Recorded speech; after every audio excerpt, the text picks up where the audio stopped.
Dwayne the rock Johnson ने WWE superstar से लेकर हॉलीवुड के सबसे बड़े सितारों में से एक बनने का सफर तय किया है।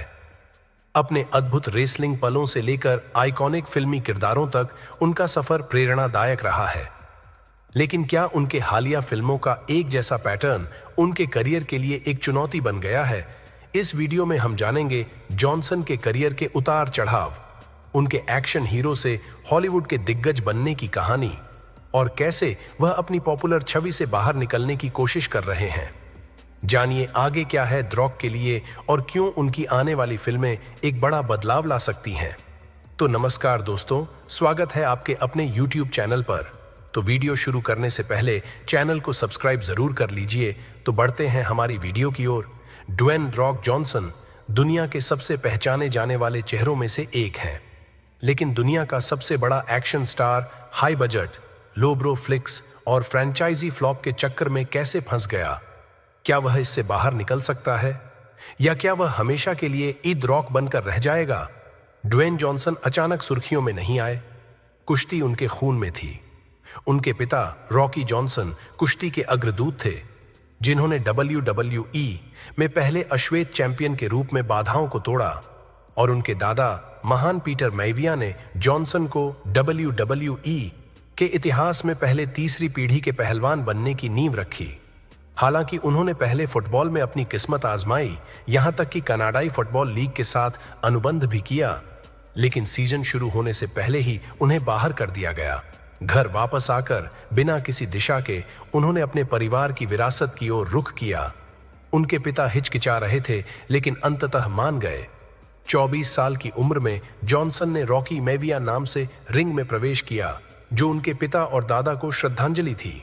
लेकिन प्रशंसकों को यह अच्छे आदमी वाला व्यक्तित्व पसंद नहीं आया और जल्द ही वे उन्हें हूट करने लगे। एक साहसिक कदम में जॉनसन ने खलनायक की भूमिका निभाई और खुद को द रॉक के रूप में पुनः स्थापित किया। अपने अहंकारी व्यक्तित्व, कैच फ्रेज और विद्युतीय ऊर्जा के साथ द रॉक ने जल्द ही प्रशंसकों का दिल जीत लिया। जल्द ही वह सिर्फ एक और पहलवान नहीं रह गया, वह एक सांस्कृतिक प्रतीक बन गया। अपने कुश्ती करियर के 4 साल बाद द रॉक की लोकप्रियता ने नए अवसरों को जन्म दिया। सैटरडे नाइट लाइव की मेजबानी करने के बाद हॉलीवुड के अधिकारियों ने उनकी क्षमता को देखा। उनकी ब्रेकआउट भूमिका द ममी रिटर्न्स में खलनायक स्कॉर्पियन किंग के रूप में आई।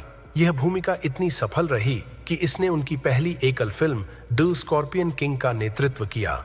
मिश्रित समीक्षाओं के बावजूद जॉनसन का प्रदर्शन हिट रहा और उन्होंने सबसे अधिक भुगतान पाने वाले पहली बार के अभिनेता का गिनीज वर्ल्ड रिकॉर्ड भी बनाया। उनके किरदार पूर्वानुमानित हो गए, मजबूत, वीर और काफी स्पष्ट रूप से एक आयामी। फिर आया फास्ट 5। कठोर एजेंट ल्यूक हॉब्स के रूप में जॉनसन ने फ्रेंचाइज को पुनर्जीवित किया, जिससे इसे बॉक्स ऑफिस की ऊंचाइयों पर पहुंचने में मदद मिली। लेकिन फास्ट एंड फ्यूरियस में अपनी सफलता के बाद भी जॉनसन की भूमिकाएं दोहराव वाली लगने लगीं। जब उन्होंने सैन एंड्रियास, स्काईस्क्रेपर और जुमांजी में भूमिकाओं के साथ पैसा बनाना जारी रखा, तो आलोचकों ने कहा कि वह अभिनेता के रूप में जोखिम नहीं उठा रहे थे। जबकि ड्वेन जॉनसन अपनी एक्शन स्टार की छवि पर टिके रहे, जॉन सीना और डेव बॉटिस्टा जैसे अन्य पहलवान अभिनेता अधिक चुनौतीपूर्ण भूमिकाएं निभा रहे थे। ब्लेड रनर और ड्यून में बॉटिस्टा के प्रदर्शन ने उनके आराम क्षेत्र से बाहर कदम रखने की इच्छा दिखाई।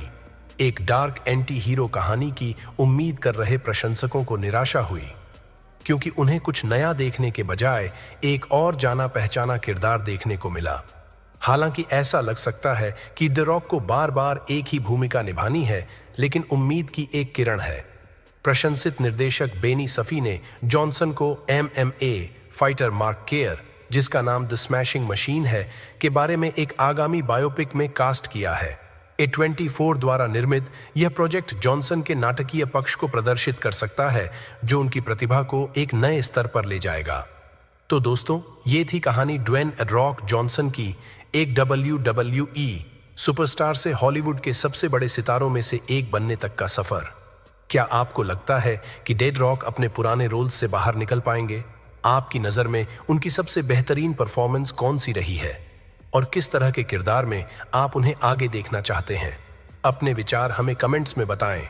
अगर आपको ये वीडियो पसंद आई हो तो इसे लाइक करना ना भूलें और हमारे चैनल को सब्सक्राइब जरूर करें ताकि आपको मिलती रहे ऐसी ही और दिलचस्प कहानियां। मिलते हैं अगले वीडियो में, तब तक के लिए धन्यवाद और जुड़े रहिए हमारे साथ।